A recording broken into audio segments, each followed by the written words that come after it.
A few months ago, I moved into a small town in rural Ohio. The place I rented was a cheap, run-down little house that used to belong to a retired Vietnam veteran. The letting agent said he passed away in the nearby forest back in the 70s. The house was nearly empty except for some old furniture and dust. But on my first night, I found something strange.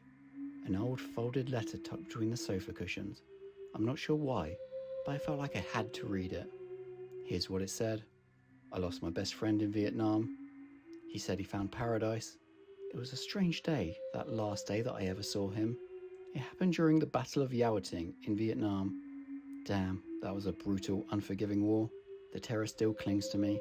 Guerrillas set up traps and killed my comrades silently. Day or night, it didn't matter. They were like ghosts stalking us, studying us, learning how we moved, how we lived, all so they could kill us better. Every night we tried to rest, but the sun would rise again just to blind us with fresh fear. One by one the ghosts took us. They were patient, disciplined, ruthless. After one small, insignificant victory, our lead officer got cocky. The next day we found him ripped in half, painting the green ground crimson. They chewed through us slowly, savouring every moment, knowing if they made even a single sound we would fill them with lead. Blood filled the lakes, blood filled our minds. We barely slept. Our bodies twitched and trembled, our minds stretched thin, knowing death could come at any second. But at least I had him, the one person who kept me sane. Angelo, my best friend. I met him during training. Free-spirited, fearless, a little rebellious. Everyone loved him. He once showed me a picture of his family, 4 smiling kids and a beautiful wife. I can't wait to go home and wrap my arms around them, he said, smiling through tears. He never slacked. He trained hard, harder than any of us, but because of that he was always hungry, constantly raiding the canteen. He had dreams. He had purpose. One night, deep in the jungle, the darkness thickened like fog. I stayed up on watch, exhausted but too scared to sleep. I asked Angelo to take the next shift. He nodded too fast, unnaturally, like a puppet. Something felt wrong, but I was too tired to think about it. A few hours later, I heard him whispering, over and over, soft, repeating, like he was praying. At midnight, I heard him clearly. I found paradise. Come with me. I opened my eyes. I saw him sprinting into the jungle barefoot, fast and desperate.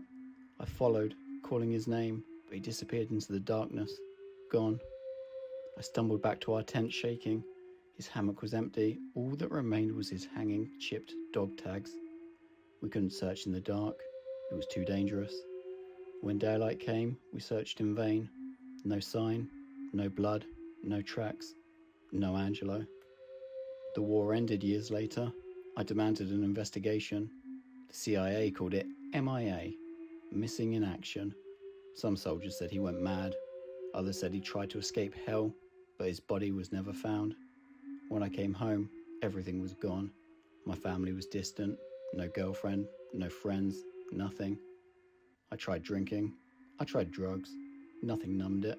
Every night, I walked to a hilltop and smoked cigars under the moonlight. And that's when I started hearing them.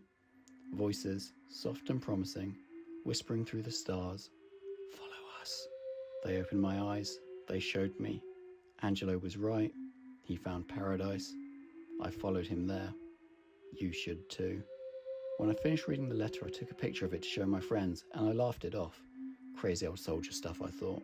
But last night, while I was sitting outside smoking a cheap cigar and staring up at the moon, I swear I heard whispering, follow us. I froze. Slowly I looked over my shoulder. Nothing. I checked the whole damn yard, but still nothing.